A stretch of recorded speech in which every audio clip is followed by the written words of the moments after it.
Welcome to the Wrestling Philosophy Show, where we discuss unique perspectives and beliefs on the sport of wrestling. Give us a follow or subscribe on various social media platforms, including YouTube, Spotify, and Apple Podcasts.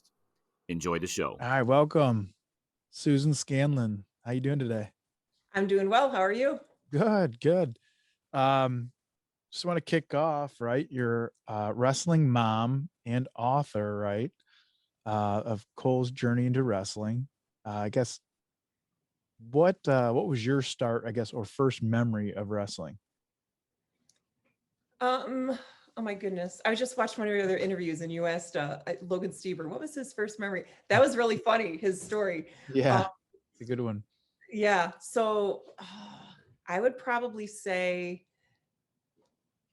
my son was around 7 or 8 and he went out on the mat for the first time in this little white and black singlet. And it was just like, I just remember thinking, oh my gosh, they're babies. Like they're these tiny little things and they're like wrestling. What the heck? I just thought it was the weirdest thing because I knew nothing. I didn't know what the heck to expect. I'd never been to practices because my husband coached, so I never even went. So I had no idea. I was just like, this is really weird. Yeah, right. It's talking to Guy Seiko this past year, and something happened with some little kid wrestling, and Guy put in perspective. He's like, you got to remember, these kids are coming and going to the tournament, coming to and leaving home in car seats. We got to keep things in perspective. It's they start young, so it's a long journey, and obviously that's in your title, but sometimes it's hard to keep things in perspective. So you weren't you didn't do stats in high school, like obviously in the book, right? The mom did the stats, right? Growing up. I knew nothing nothing about wrestling. Like I think maybe in high school I went to maybe 2 matches. So really the first match was when my son wrestled at like 7 or 8. I didn't know anything about it, didn't know anything about stats. So yeah, no, that was not me in the story. I did not do stats in high school. So I guess when was the first idea of writing the book? Well, when my son was, it was right before his junior year. So that would have been like 2019, like that spring. He was finishing up his sophomore year. And I was like, what can I do? Because he loved wrestling so much. What can I do to give him a memory and to keep wrestling alive for our family? Because by now I'm like all in. Like I took coaching classes. At this point, I do run the stat program at the high school. Oh, cool. And I was like, what can I do? So then I was like, I've always enjoyed writing just as a total hobby. Didn't go to school for that. And I was like, okay, I'm going to try and write a book. I'll talk to some people and see how I can do this. I'm not going to use a publisher. If I do this, I'm going to do everything by myself. And so I just started writing down some ideas. And then I would have my son and my husband and then different coaches and other kids, kind of say, nah, that would be hokey. Don't do that. Or yeah, that really happened. Like that stuff happens. And things just started getting, the story kept getting longer and longer.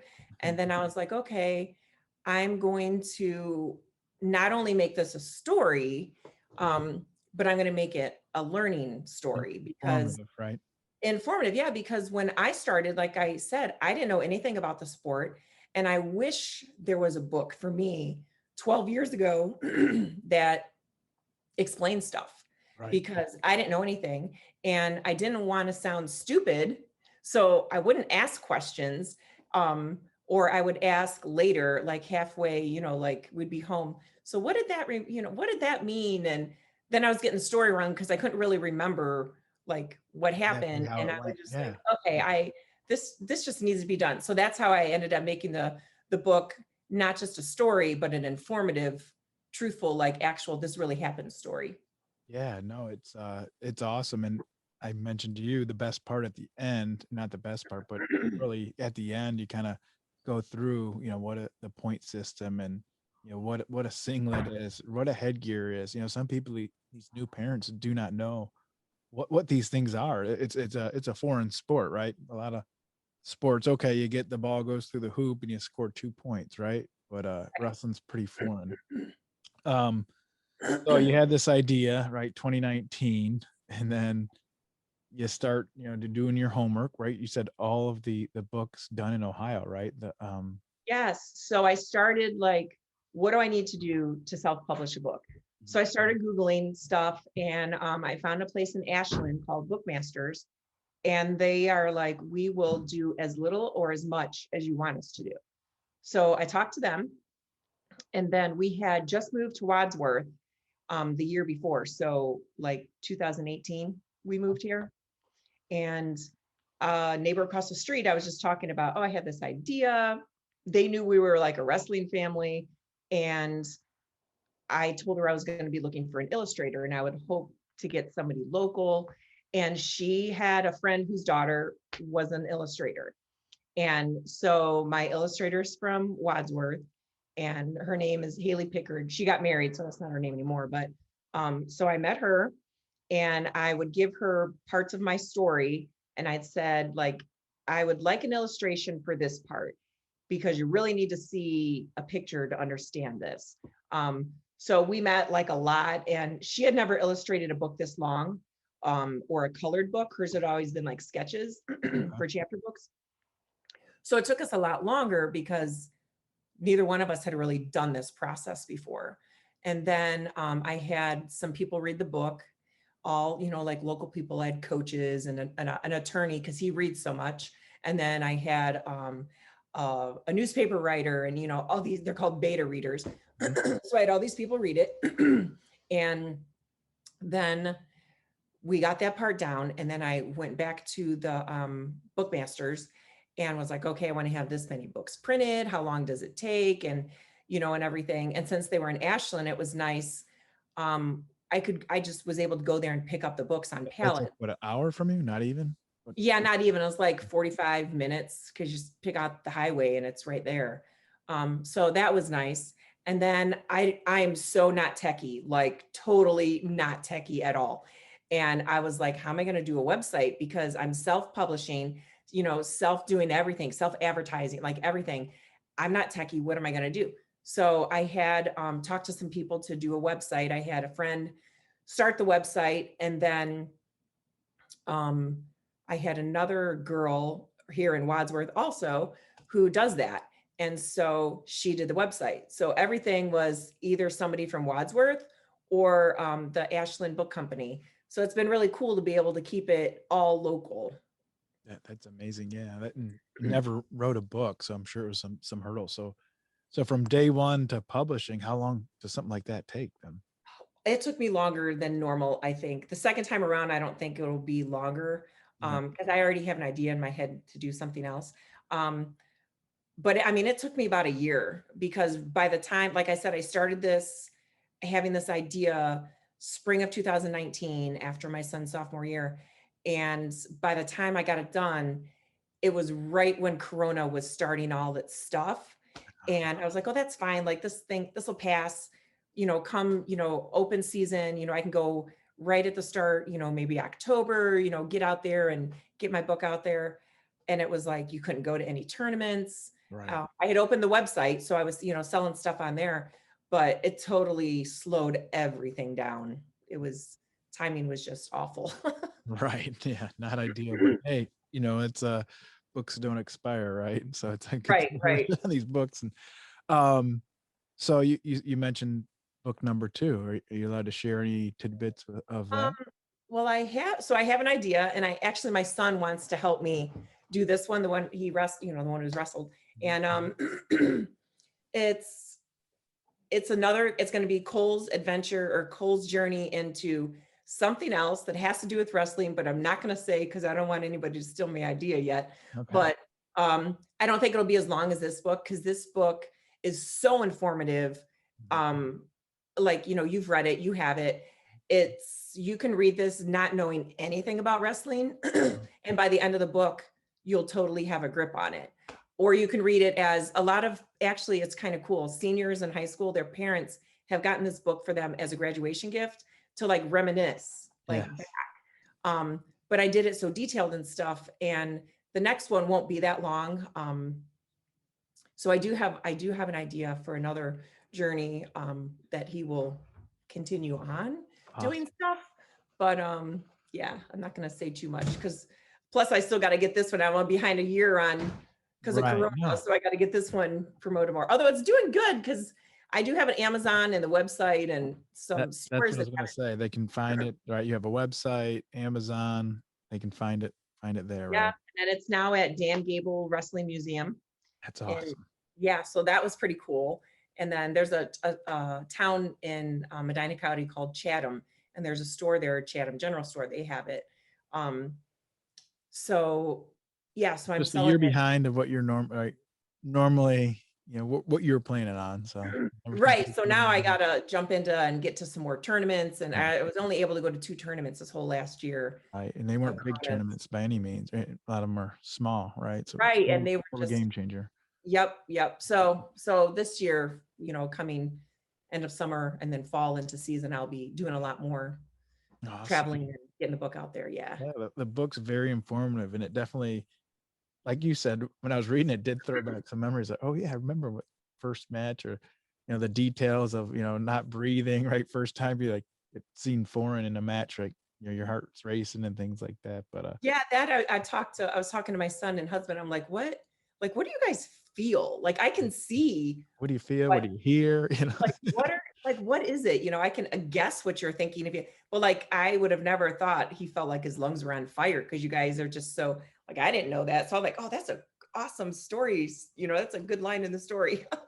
So did you rely on your son and your husband mostly for writing, or were there any other people that Oh no, I talked to a lot of the coaches, and I text like John Gramuglius from Wadsworth and Clay Wenger.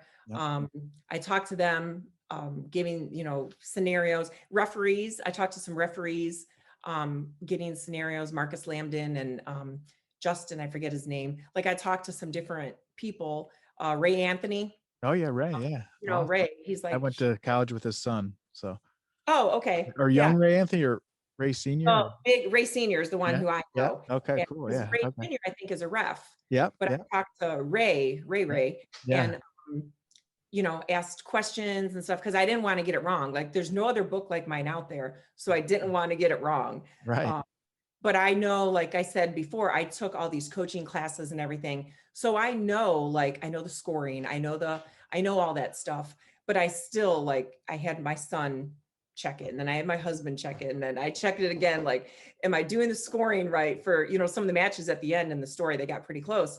And I was like, okay, I got to make sure I have the score right, because I don't want to look like an idiot. Yeah. But I talked to a lot of kids, and then just from 12 years of watching youth and high school and junior high, and just kind of compiling it all into my own story. No, that's awesome. Definitely coming from Wadsworth, it gives it a level of respect, and coming from a right spot, you're getting obviously some honest and good feedback from the Wadsworth program. So that's huge. Yeah. So you mentioned 28 states, right? What states do you know off the top of your head? What states you're not in, so we can get some. I don't have any in Alaska. I know I do not have Alaska. Okay. Because somebody so I'm on Facebook and different groups, like a wrestling mom group, like Wrestlers Only, I don't know, a couple different things, and you get into conversations, and I know I'm not in Alaska. I'm not in I don't think I have any sold in Idaho. Okay. You have to give me the list. We'll put it in the show notes, and then people can look. Yeah, because I have a list. I have lists. Give me the list off after the show, and we'll put it in the show notes, and obviously I'll link up where they can find it and everything like that. But that'd be pretty cool to get in all 50 states, right? Right. That's kind of like my goal. I want to get it in all 50 states. And usually what happens is if say somebody buys it in Texas, then I'll get a couple more sales within the next couple weeks in Texas. And then, when it was in Iowa, it went there, and then New Jersey and Pennsylvania, and, it was kind of neat. And then, so the one story, speaking of referees and stuff, have you ever seen that meme of the referee who's scooting on his side, watching the pin? Yes. He has my book. Oh, so no we're talking, and we were just talking on we were messaging back and forth, Yeah. And, he got the book and he sent me that meme and I was like, oh yeah, that's hilarious. He's like, oh yeah, that's me. And I was like, no way, that's so funny. And he knows a friend of my husband's who they wrestled in high school together. So it's like wrestling is just family, no matter where you go, because my husband wrestled with this guy, Greg, and he moved out to Texas. He's a referee with the guy who did the meme, and he has my book, and it was just it's just so crazy how wrestling is like a family no matter where you go. Right. But that was kind of funny. Yeah. That's hilarious. Yeah, that's a funny one. It's he's just scooting right along on his shoulder. But Yeah. so you mentioned Dan Gable Museum too. That's huge. How'd you get into there? So I had an interview with Track Wrestling, Yeah. and Was it my with interview, Kyle, right? Was it with Kyle? yep, Kyle Klingman, Yep. and he knows somebody who works at the Dan Gable Museum.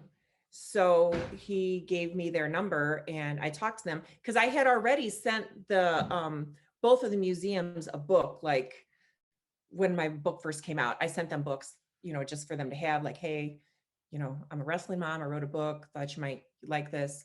And then so they already had the book and they just had it on display and people would ask them about it, but we hadn't worked out a deal yet where I sell them the books and then they sell them and everything like that. So that's kind of how that got there, is just once again in wrestling, a friend of a friend of a friend hooked me up with a friend of a friend. And It all now I'm in worked the out. Dan Gable Museum. Like, that's so cool. That's like a really cool thing. Yeah. That is really neat. Sure, it's getting a lot of views out there, and leading to other states. I'm people passing through and stopping there on their trip, right, and Yeah. picking it up. So pretty cool. We were talking, off air. You said you had 5 lessons learned as a wrestling mom, right? You said you're totally new to it. Yeah. Do you remember those 5 lessons we talked about? Well, the one funny thing is I never knew there would be so much smelly, nasty laundry, especially during the week of cutting. No, Like, yeah, that's a it's funny thing insane. about the book too. You mentioned right in the book, like, you walk in like, oh, it's hard work. This, it's Oh, the so hard. smell. Yeah. Yeah. No, all the older guys like who wrestled, they're, reading this as a reminiscence. They think that's the best line in the story because all people who wrestle know the smell of the wrestling room. Yeah. And, so I had to put that in because that's So just true. like, I'm like, oh, this is so gross. But the laundry, oh my goodness. And then you never, sorry, my sinuses are so bad You're today. fine. You're good. Then you never realize as you're doing laundry and folding them, like you have so many wrestling t-shirts, sweatshirts, sweatpants. Like my son always went to Jeff Jordan, his wrestling camp. Yep. Oh my goodness, I think we own every single piece of anything Jeff Jordan sold. And Rudis, because they're like, Yeah. the guys who own that, well, at least Jesse Lang, he's like from this area. Yep. So, they use Rudis and stuff like, well, Rudis here, like we have them. Oh my goodness. I have so much Rudis clothes. It's crazy. And just any kind of wrestling, like I was saying, I was on Facebook pages and stuff. Wrestling mom, she makes wrestling clothes and I have a shirt. It's like this mom with her hair up and it's like #wrestling mom. Like even me as not being the wrestler, I have so much wrestling clothes, and laundry was just insane. Like I never would have guessed that there was Any tips for new wrestling moms and or even sports in general? Any tips on keeping the laundry in order? Any hacks you have? the one laundry thing that I started using, it's the Snuggle and it's green and blue. I don't know which one it is, like the laundry fabric softener. Okay. It's the only one that I can get that gets the smell out. Like I have tried for years to try and find one that gets the smell out. But then my son's like, Mom, this smells too clean. I don't want my opponents, to Think I'm not smell working hard. stuff. Yeah. But oh my Uh, goodness, it's just nasty. And make sure the socks, because now the thing is they wear their socks over their sweatpants, mhm. at least here in Medina County, Yep. Ohio. And make sure the socks are unballed, because if not, then you just have this nasty thing that's still yucky. So I found that out. I'm like, take those socks, out of the bottom of those sweatpants. Cause you would see in the bathroom, you could see where everything just drops at once and the socks and the sweatpants are still tied together. I'm like, this is, Undo 'em. but then if I let him do the laundry, it's not going to be washed right. And Right. then it'll still smell. And I'm like, forget it. Just forget it. I'll do it. I'll do all this stuff. Yeah, we Um, had at camp we had these laundry loops. I don't know if you ever seen them, but you kind of put the loop through the arm and then through the shorts, and then you kind of like cinch the socks. And yeah, we'd have a laundry person, and it never felt, when you put the socks back on, they're always wet in that like little ring there when you're putting them on. I mean, it wasn't bad, but that was a trick that helped quite a bit. Obviously, college is doing the laundry for you, but the laundry loop, that was all your clothes right there on a loop. Pretty convenient. So yeah, no, I never did that. yeah. So what else are some of the things you learned as a wrestling mom? You said it's a long Um, season, obviously, right? Super long season. We never had a vacation between the month, like first week of November till the third week of March, because that's kind of the way it is here in Ohio with our state. And you don't plan a vacation. You don't go anywhere. Every weekend, you're either watching your kid, or in my case, even if my kid wasn't wrestling, because my husband coached for like a total of 10 years between youth and high school. If my son wasn't wrestling, the team was still wrestling. So on the weekends, I was still there. Or you would just go and watch your friends' kids, because that's another point that I had is wrestling. The bonds you make in wrestling, like some of them are closer than blood family. Like it's family. It's just wrestling family. And my son's graduating, so we're having his graduation party on this coming weekend. And there's kids coming from years ago that we haven't seen in years, but they used to wrestle for my husband, or they wrestled with Logan when we were on a different team. And they're still coming. Some are coming, they're driving a couple hours to come. And it's just, the wrestling bond is really good. And definitely the vacation, don't plan anything from November to March. And then when you do go on vacation, always pack your wrestling shirts, because you have 5 million of them. And then no matter where you are, you're going to wear a wrestling shirt and someone's going to be like, oh, my kid wrestles, or I wrestled at that tournament, like, oh, I was at Iron Man. And then you make a new friend on vacation because of wrestling, because it's that cool of a sport and that cool of a family.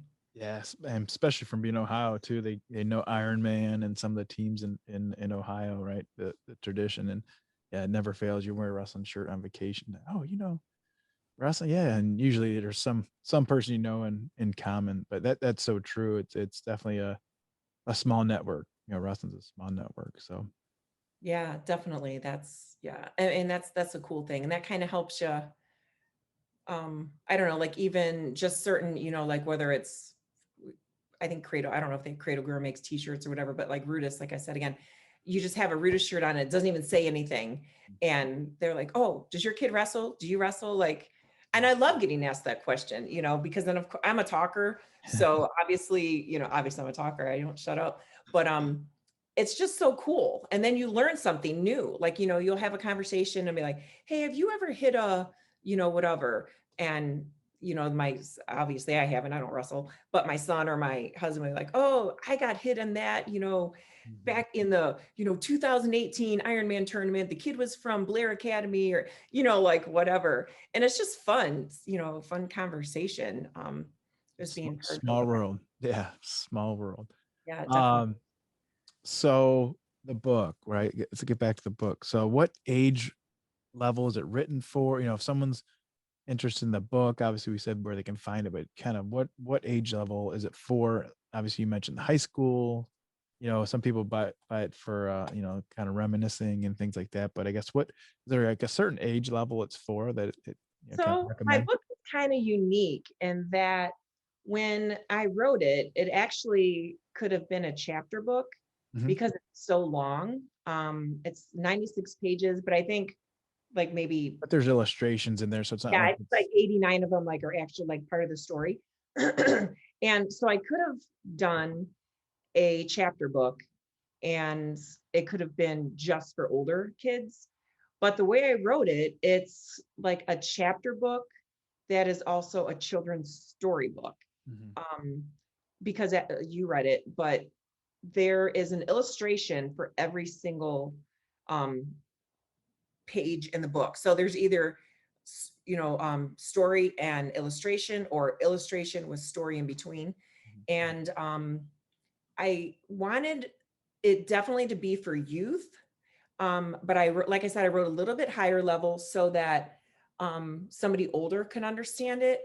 But obviously Cole in the story, he's young in elementary school and he's never wrestled before. So I write it where he's learning everything. But even though he's in youth, he is still learning the same things, whether he started in second grade, third grade, seventh grade, 10th grade. It's still the same stuff. You're going to walk into that wrestling room and it's going to have that nasty smell. Right. And then you're going to ask yourself, ew, like that's gross. And then in 10 years, that guy's or girl, they're going to reflect, oh my goodness, that reminds me of my wrestling room smell. Like that's a thing that happens. What do you do in practices? How do you win a wrestle off? What is a wrestle off? Why Right. do you need to wrestle? That's a great point. Yeah, wrestling. I had no idea what a wrestle off Yeah. was. Yeah. Right. Because Logan would come home and he's like, oh, I won my wrestle off. I'm like, I thought you didn't have a match until Sunday. Like the tournament's not until Sunday. No, Mom, I had to win my wrestle off to get to the varsity. So, so I wrote it on a level for elementary, definitely to understand it. But it's going to happen no matter whether you start in elementary, junior high, or high school. It's all the same things that you need to learn. And the scoring is all the same. The only thing I didn't put in the back of the book where I break it down is I didn't put a tech fall, because sometimes a tech fall is 12 points, sometimes, 12 or 15, you have to, in order to get the tech fall called. So I didn't put that in there because that would be too hard to explain to a newbie. No, but you did great though. You have equipment and the equipment the equipment for a referee, right? The coin, the flip disc, right? The equipment a wrestler has, right? Headgear, singlet, what it is, ankle bands, some people don't know what those are, right?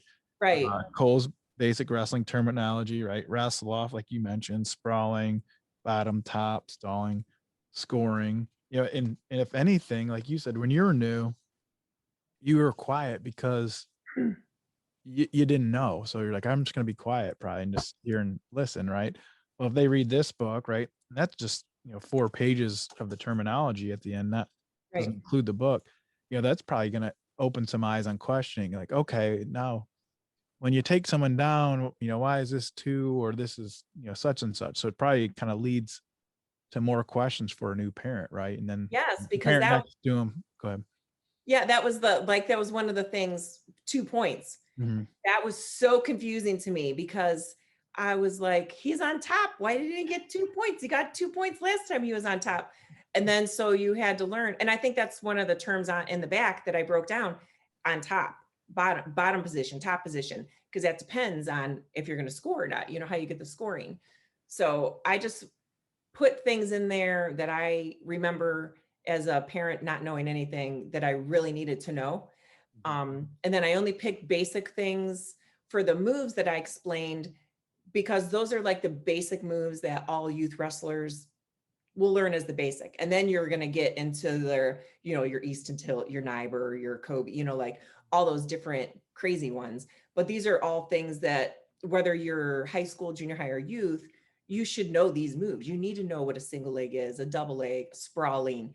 You need to know those things. So I tried to make it, thinking back, things that I really wish I would have known, because then I think I would have enjoyed youth wrestling better. I was kind of like I told you, standoffish. I was quiet in it because I didn't know anything about it. Like I would just be like, short time. Like that's the only thing I knew, because I could see on the clock there was a short time. Like I didn't know. But yeah, I wanted to make sure that you could understand it no matter what, no matter if you were new or, old, reminiscing, like same thing, like, oh yeah, I remember, those are important to know, kind of thing. So. Right. That's awesome. So now here you are, right? Went from new mom to experienced mom to now author. Any, moms played a critical role in the sport, right? They need to be into the sport just as much as the athlete. Coaches always told me a wrestler is only going to be as tough as their mother. And I think that's true. My mother was pretty darn tough, still is. But any advice you have for a new mother within the sport? That's funny that you said wrestling moms being tough. I have a shirt, one of the coaches got me, that says the only thing tougher than a wrestler is his mom. Right. Yeah. um, True. yeah, but I know, and there's like a scene in the book where Cole, he just had a match and he's kind of sitting there and has his head in his hands and he's just kind of sitting there, and the mom comes and she just sits by him. Mhm. Like, don't hammer them at the tournament, like whether they win or lose. Because if you give them too much praise, they're gonna get in their head, oh, I'm like undefeated, no one's gonna beat me. I'm invincible. And then they might screw up because they get too cocky in the match. Like, don't overinflate a good job that they did, but Mhm. let them know, good job. And if they lose, don't tell them you're such a loser. Why did you, like, you knew better? Why did blah, blah, blah. And I mean, not that I never did that, because I'm sure there's times where Logan would have been like, Mom, like, why did you say that to me? Like, we get home, No parent's save it for perfect. when you get home if you want to get into a conversation, but don't be too hard on them when they lose, and don't be too over inflating their ego when they win. Just because it doesn't make for a good kid on the mat if you do that. I think that's important. And then also take in kids around you who, like, a lot of families are working, so they don't always, sometimes you're bringing the neighbor kid to practice and whatever. And don't be afraid to take that kid under your wing and, have them as your other kid, um, because sometimes kids, they just need their mom. They know their dad's going to be there, and he's typically, not always, but he's more the rough and tumble, like he can get into what they did wrong and whatever. But I kind of learned it later that I should like back off and be more just like calm and sit there, for him. Or like before the match, like I'd look at him and I would always do that. And he would, like shake his head, like, That was your whatever. sign. Because Like, when he was younger, I would always find him, because since I was in charge of the wrestling stuff, like ever since he was in high school, well, actually junior high, I could always get down on the mat because I had my coaching license and I was, the stat supervisor and whatever. So I could get up to him and, talk to him. And he's like, Mom, don't talk to me before the match. Like, don't do it. So then I would just kind of, we made our thing and I would just be like this. And he'd be like, all right, like, yes, I know, I'll be smart. But it's just kind of, so so they know that you're thinking of them and whatever, but don't be like too overbearing on them. right. No, it's for sure. Right. The car ride home, right? There's a lot of lessons lost. A lot of kids, lose the lesson right on the ride home because it gets out of context. But And I yeah. think ask the question, another good piece of advice I feel is ask them, so what do you think happened? Like, don't tell them you totally missed you missed the ankle pick. Like, don't tell them that. Just ask them, what do you think happened in the match? Or if they won, so why do you think you won that? Because then, like, wrestling is, mental, it's physical, like, don't just let them learn from it. Let them learn, I won because I did this, so I need to do that more. Or I lost because I didn't do this, or I did this. So it helps them be better, on the mat and off the mat. And, if you, like in the story, like the one kid, one of them loses and pitches a fit. Does that do any good? Like, Right. did the kid look cool doing that? Like, how do you want to, so just ask questions like that. I've learned to ask questions so that you're not telling them. So ask a question and then let them tell you, and then you guys can have a good discussion. Right. Yeah. I know some people said you wait 5 minutes, win or lose, give them 5 minutes on their own. Sometimes coaches or dads can get, worked up in that, first few minutes, and okay, let it settle for a second, then have the conversation. But you're right. Ask them, what'd you learn here? What was the lesson we learned here? Win or lose, right? There's always something to, so. Right. And that's the good thing about wrestling too, is like when you're done with wrestling, like my son, he's not wrestling in college, he's working. but he's still going to coach. He's going to coach wrestling at the middle school here. And he is taking what he's learned, because he's not going to be wrestling in college, and he's applying it to life. And like my husband, he's a business owner. He never went to college, but he had that don't quit, never give up, keep going. What can I do different? Attitude that you learn in a wrestling room. And although I never wrestled, like I said, I never wrestled. I didn't know anything about it, until 12 years ago. Watching the wrestlers and watching the coaches, like I've learned, holy cow, that kid just does not quit. He never gives up. If that kid can do it, I, as an adult mom, I can write a wrestling book. Why can't I? Right. Like, I'll keep trying. So I just think that's one of the reasons I just love this sport, is it teaches you things that you just carry on. Mm-hmm. No, 100%. So I wish more people would understand it. Like that was, another reason why I wrote the book. I wish people would understand the sport more, because a lot of times you say wrestling and they're thinking WWE, like they don't understand, so or, you have the parents that are wrestlers, they do it a year and they never get to that point of pushing through. Right. And that's where you learn the lessons of pushing through. Right. I hear so many stories where the kids quit, and it's more because the parents, are afraid to push the kid a little harder, or they don't want to be sitting around at a tournament or running them to practice. Right. It takes a family, like you said. Sometimes it's helping out with rides or picking up, dropping off. And it's, that's where the lessons come, Yeah. That was another one of my points. Have a doctor.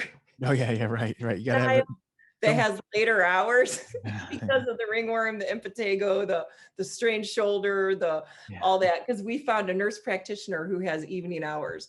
So like she's been our savior all these years, because it happens and you got to get used to it. You can't just ignore it. You can't like, oh, there's ringworm, they'll be fine by the tournament. No, like you get it treated right. Get it treated right. No, it's so funny. You're right. It's like most wrestling coaches know more about skin infections than most doctors, right? I know, right? It's pretty funny how that works. But yeah, you're right. It's those type of things off hours, right? All right, we're done with practice. Oh, now we got to go. Got something in your arm. Now you got to go see a doctor, and it's not cheap. And then our shoulder or twisted ankle or whatever it may be, and it's part of the. So many shoulder braces, so many knee braces. Like have them on hand, because you're going to need them at some point. That's for certain. Yeah, I think we had equipment that was passed down. I had 3 younger brothers, and we had equipment that just get passed down because we knew it was coming. But well, thanks for your time. Do you have anything else to share with the listeners? Anything you that we not missed? Really. Go to my website, colesjourneyintowrestling.com. Okay. There's a lot of interviews. Like a lot of the other podcasts you're on, right? And stuff on there. Yeah, like Jeff Jordan, John Gramuglius, Corey Klein. Oh my, I'm gonna forget somebody. There's like a whole bunch of them, but there's reviews on there. Mm-hmm. Read the reviews. Mostly, if you're not from Ohio, you probably won't know the names, but some of them you might, like Jeff Jordan. Yeah, I don't know Jeff Jordan. Everyone knows Jeff Jordan. Right? And go online, read the reviews. And there's some, I've been on some other podcasts. And then we did a really cool, how I was talking about, I did everything with the book local. Mm-hmm. I actually did a book trailer. And what I did is there's a school, my son used to go to Medina Christian Academy, and then he switched to public school. But so 2 kids from Medina Christian Academy, they are learning like filming and all that. So we went to Battle Zone mm-hmm. in Wadsworth. And I took some kids from Cloverleaf, from Wadsworth, and we made a book trailer. And Christian Boffman, he's a coach, and he's a state placer for Wadsworth. He was like the coach in the book trailer. And then my son was in it, Mikey Lewarchik, Landon Hacker. They're all like, they've all placed at state, like mm-hmm. Mikey and Landon them.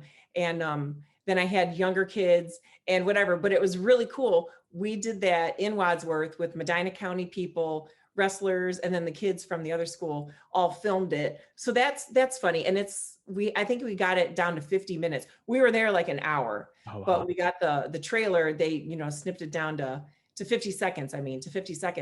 And so it's not long to watch, but it's pretty cool. That was kind of neat. And then the one kid actually looks like Cole Oh, yeah. in like the illustration. So I'm like, okay, you're playing Cole like in the video. So it was pretty fun. But go to the website. There's lots of stuff on there. You can buy it there. Spread the word, tell your friends. I have free shipping as long as you put in the free ship, all capital letters, free ship. Oh, Doing free shipping. If you're local, I can drop it off. You can pick it up.